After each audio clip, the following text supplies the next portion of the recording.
Welcome to my channel. This is one for Azazel.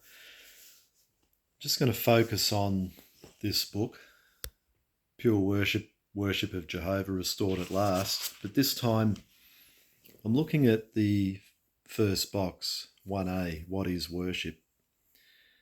So very early on in this book, the Watchtower likes to put their own spin on the definition of the word worship.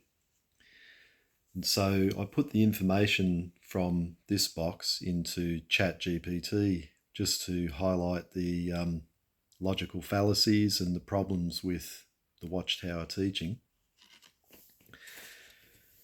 So on the surface it seems quite innocuous, but there is actually a lot of deceptive tools hidden in the way this is written, which I didn't realise fully until I used ChatGPT. So the last video I made was on the teaching box 2a, and what I realised after is I'd actually made a video on that box about a year before, just highlighting how it went around in circles.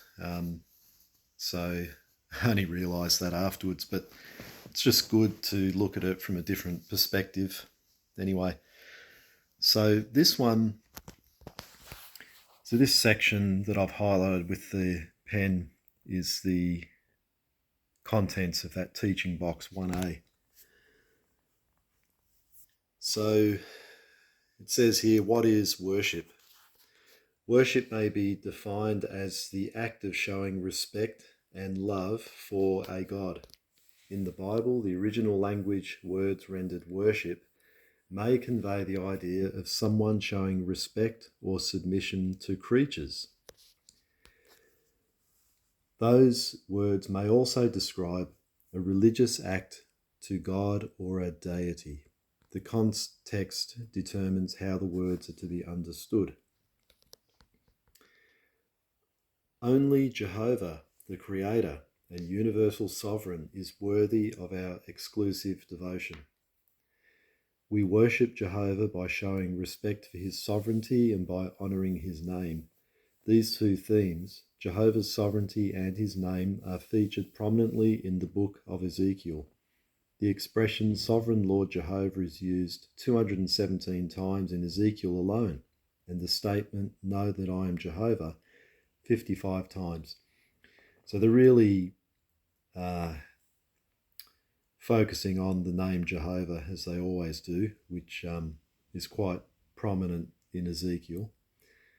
Or the Tetragrammaton is anyway, not the name Jehovah, because it doesn't appear in the Bible at all, not in the original Hebrew manuscripts anyway.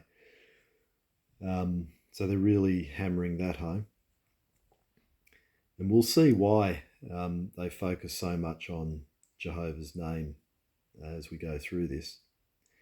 So our worship, however, is not just a feeling, rather genuine worship involves action. So here the Watchtower are going to tell us what those actions should be if you're worshipping Jehovah. So when we dedicate our life to Jehovah, we vow that in every aspect of our life we will obey him as our sovereign and show the deepest respect for his name. Recall that in his reply to the third temptation, Jesus linked worship with sacred service. So now the Watchtower are using a scripture to link worship with sacred service, and we'll see how this is done out of context with along with the other scriptures they take out of context. So as worshippers of Jehovah, we're eager to serve him. So another point here is that they focus on the vow. So when we get baptized, Jehovah's Witnesses view that as a vow or even a contract that you cannot ever break. So that's why they view it so seriously. If you leave the organisation and you're a baptised witness, they view that very seriously. They'll cut you off, as they have done myself, because I formally disassociated from the organisation for conscientious reasons. So, so now they're focusing on sacred service. So they've switched from worship to sacred service.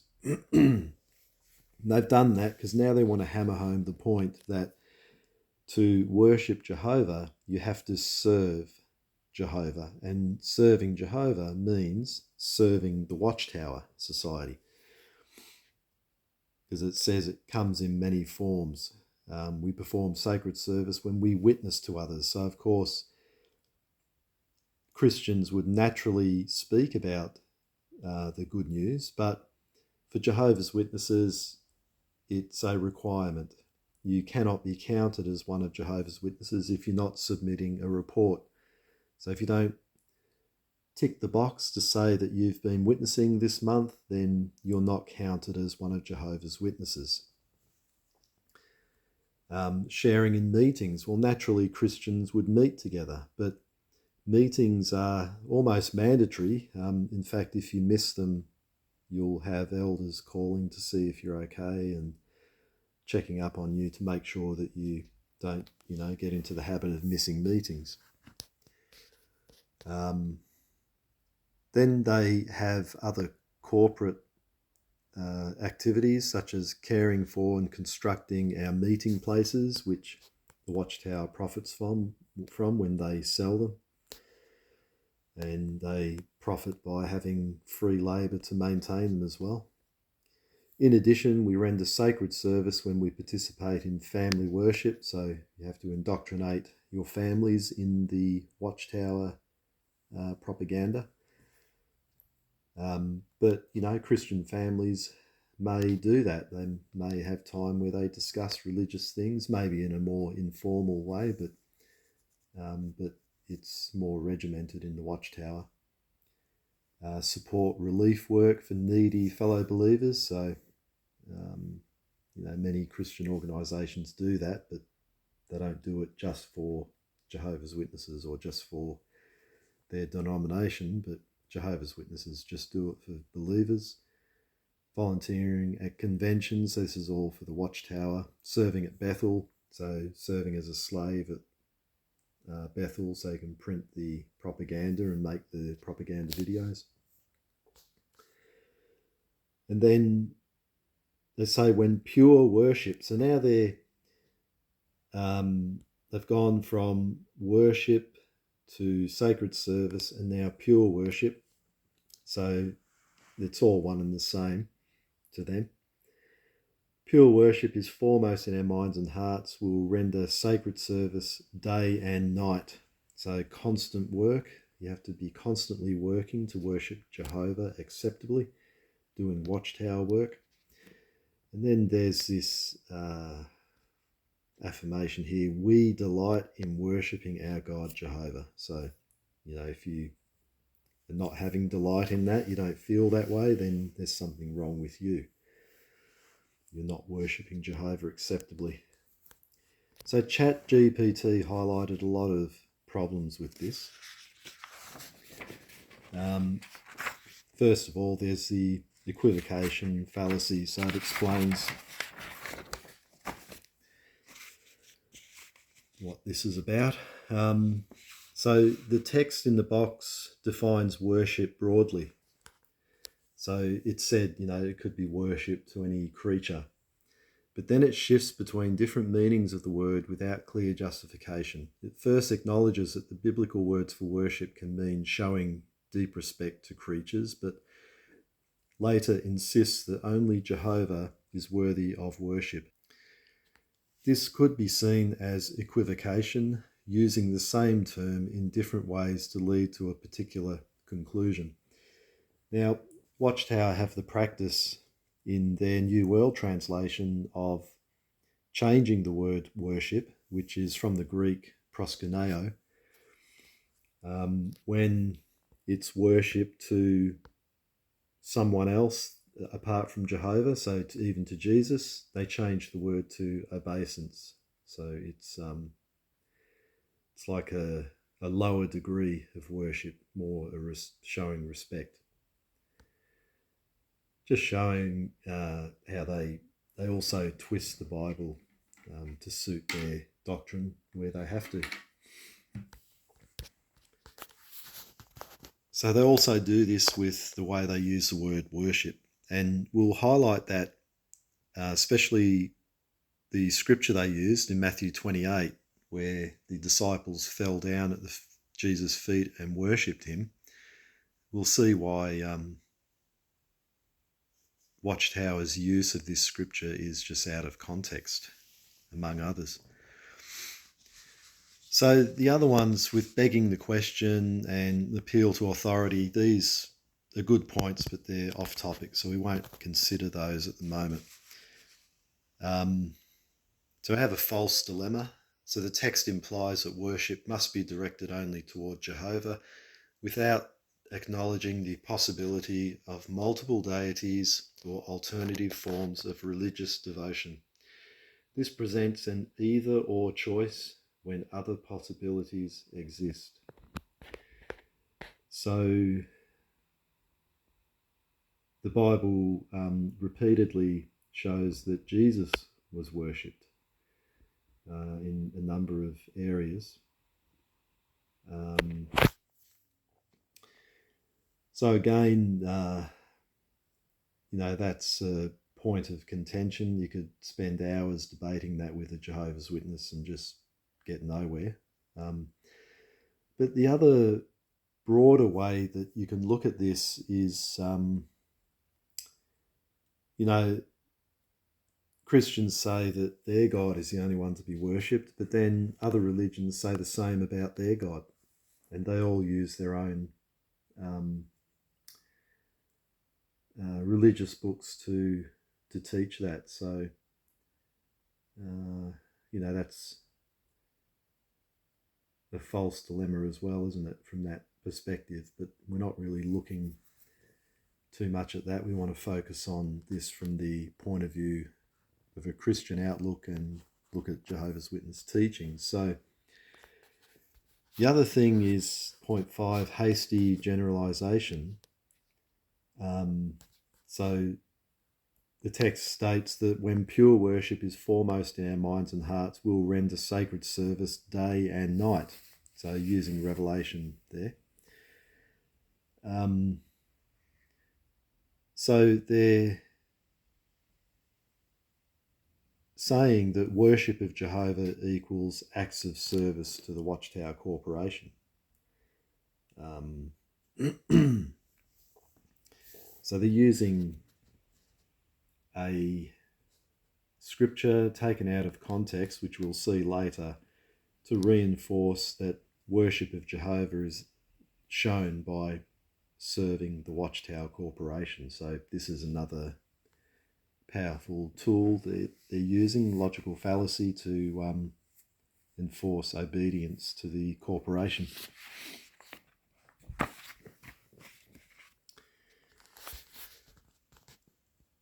So redefining worship to include organisational service. So it goes into this point a little bit more. So we touched on it before. Worship is defined as showing respect and love for a God.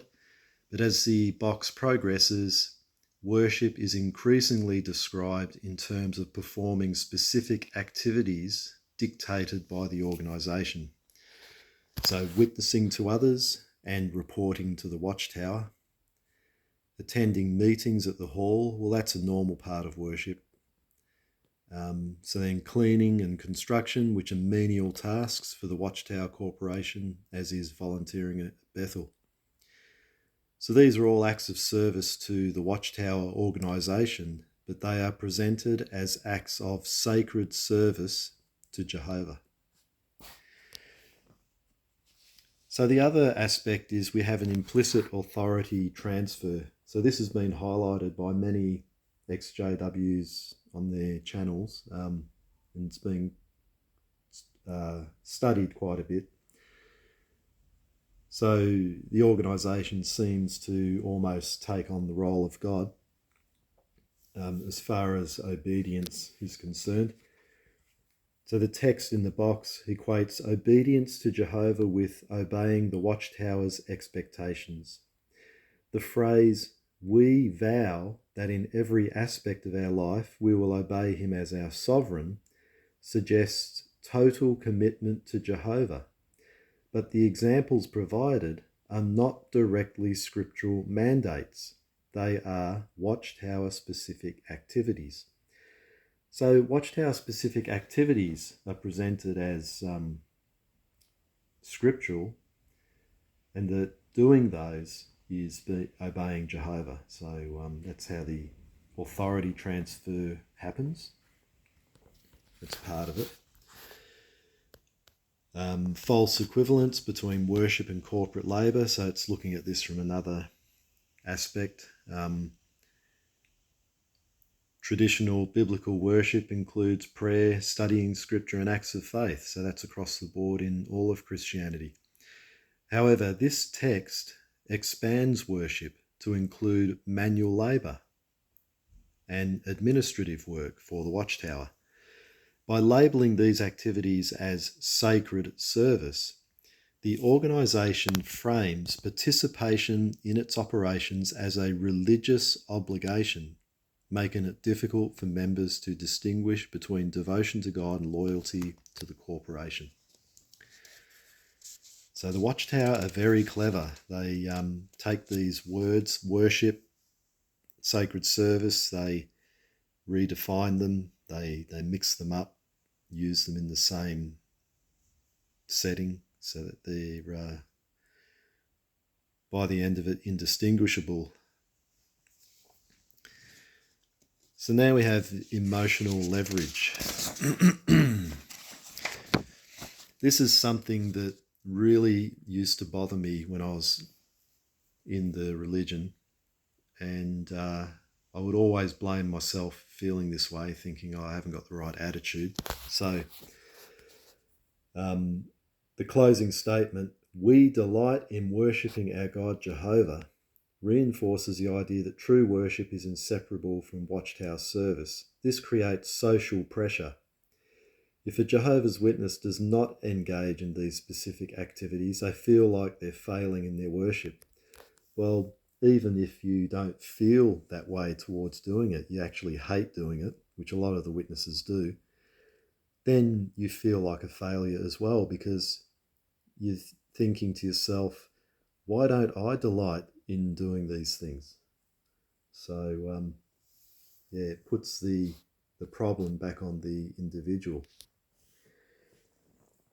So now what I did, I decided to put into ChatGPT for it to look at the information in the box and compare that to Stephen Hassan's book, which he wrote on combating cult mind control.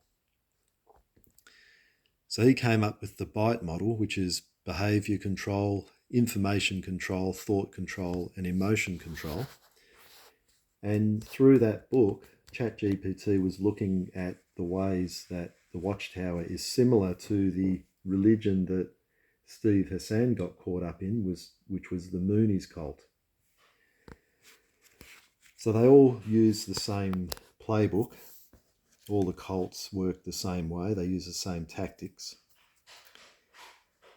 So we have behaviour control. So promoting sacred service.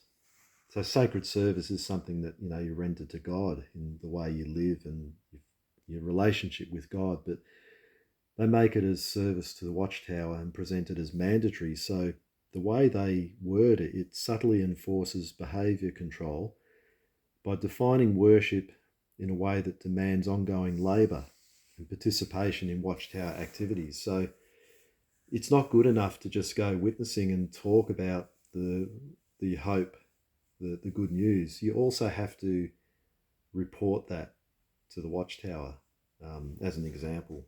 And if you don't, you're not counted as the Jehovah's Witness. So, they twist that to control the people.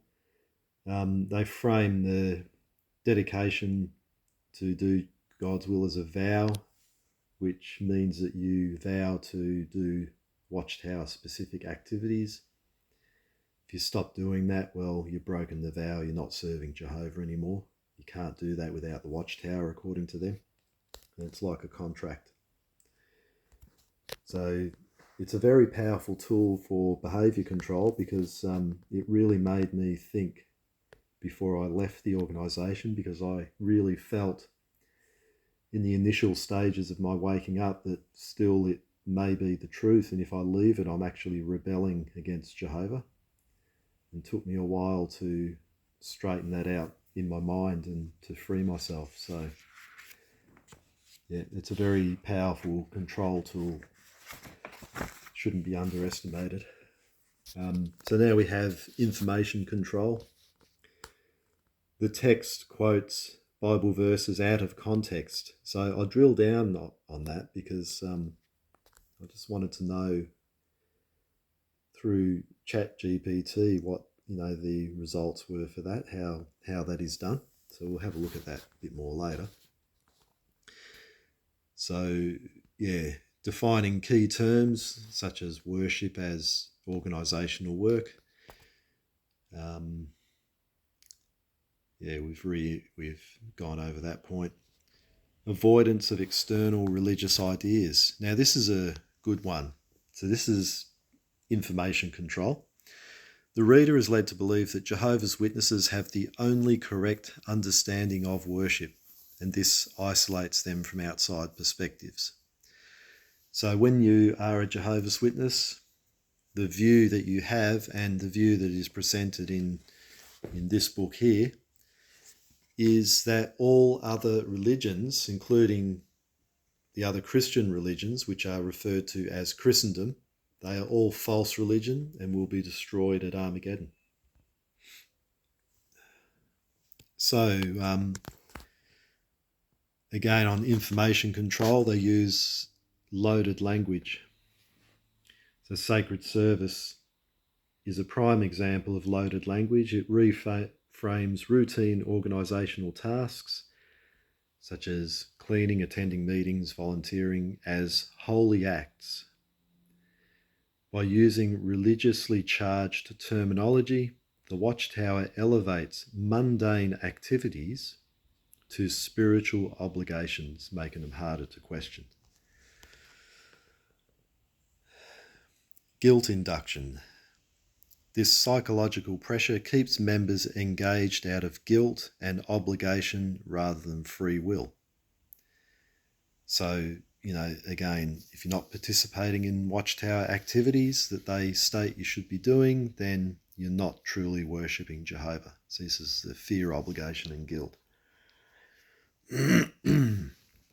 Now we have emotional control. So under that, these points came out. The passage heavily emphasises respecting Jehovah's sovereignty and name while tying that respect to Watchtower service. So if you're not doing the Watchtower service, you're not respecting Jehovah's name and his authority, so it can trigger fear of divine disapproval. That's what I experienced all through my life in the cult. I was never doing good enough. Maybe I thought the wrong thing. Maybe some immoral thoughts or bad thoughts came into my mind, or I slept in instead of going witnessing, or whatever it is. And then I would have an uneasy feeling that I had divine disapproval because I hadn't performed my obligations, or I'd sinned. So that really affects you, can make you feel quite depressed if you're not doing very well, if you're going through a rough patch. Induce joy to mask coercion. So we delight in worshipping our God Jehovah, ! This manufactures enthusiasm for acts that are mandatory and actually quite boring as well, by framing organisational labour as joyful and fulfilling. It hides coercion under the illusion of personal choice. So yeah, we're all free to do as little as we want, but if, you're not doing enough, then you'll be cancelled. And yeah, you're free to leave as well, apparently, according to the website. But if you do, there's huge consequences. So you're not really free.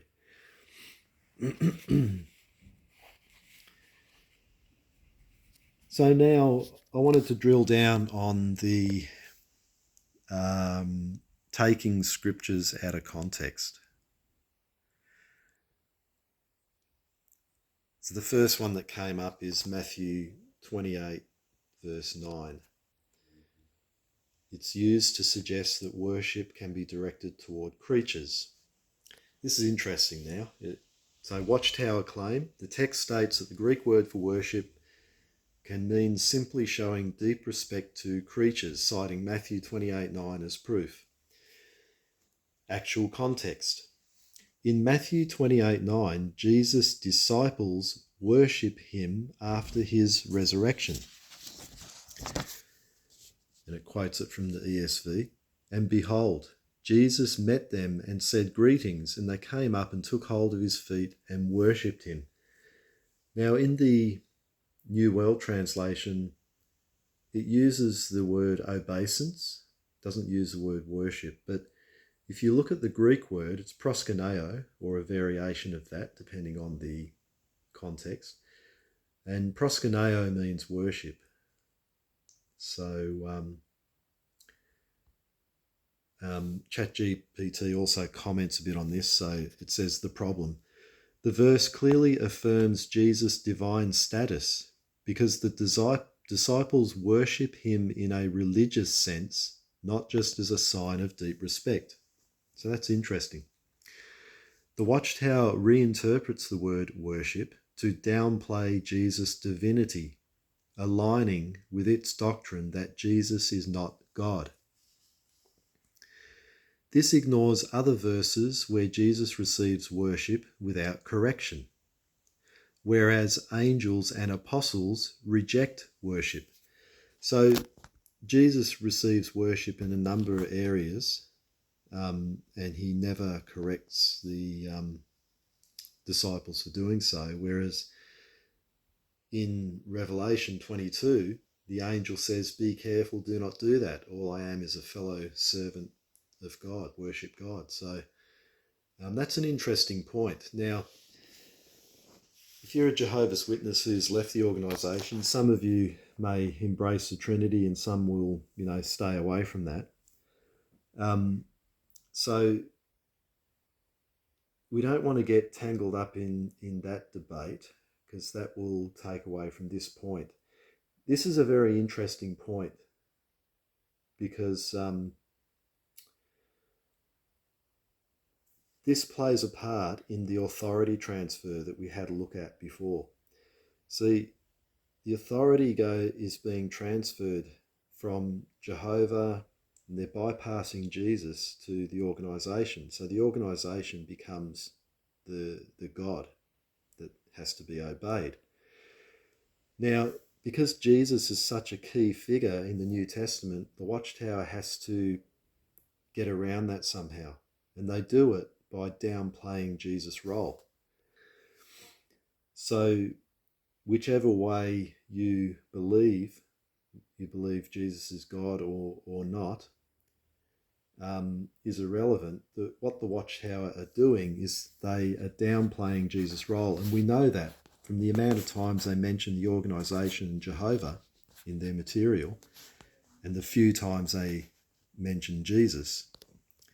And it's a tactic so that they can transfer the authority to the Watchtower. I think later on, ChatGPT also, it brings that point out again. I'll have a look for it.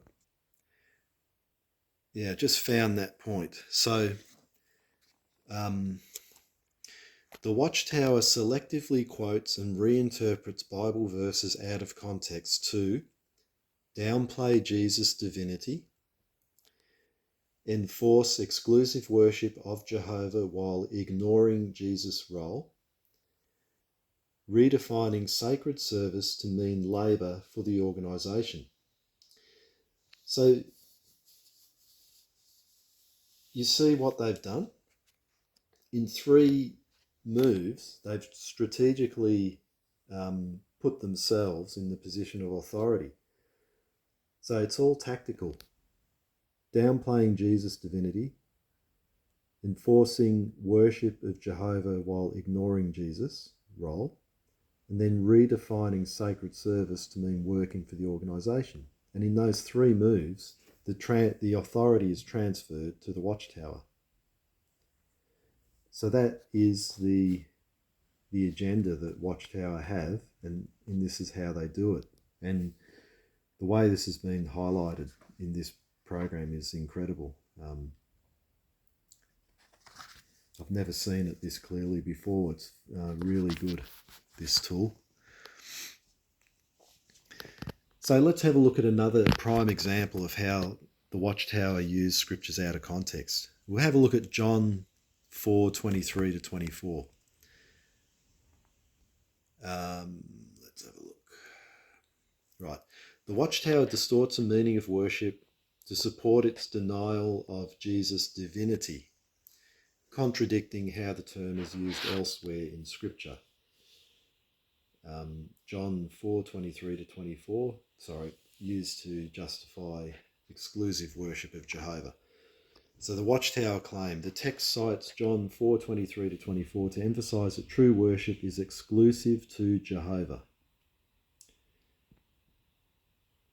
Actual context. But the hour is coming, and it is now here, when the true worshippers will worship the Father in spirit and truth. For the Father is seeking such people to worship him. God is spirit, and those who worship him must worship in spirit and truth. So here's the problem. The Watchtower use verses 23 to 24, but they ignore the surrounding verses for a reason. The passage emphasises spiritual heartfelt worship rather than location-based or ritualistic worship. The Watchtower ignores the broader context, which involves Jesus telling the Samaritan woman that worship will no longer be restricted to a physical temple. By quoting only verses 23 to 24, the Watchtower twists the passage to emphasise Jehovah exclusively, even though Jesus later identifies himself as the Messiah, a crucial detail left out. So the Watchtower is saying that in their publications that you have to be associated with them to be saved. So they're the ones who will teach you the truth about Jesus and Jehovah, and in association with them, by doing God's will, by obeying the ones that he appointed, the Watchtower Society, that's how you're saved. But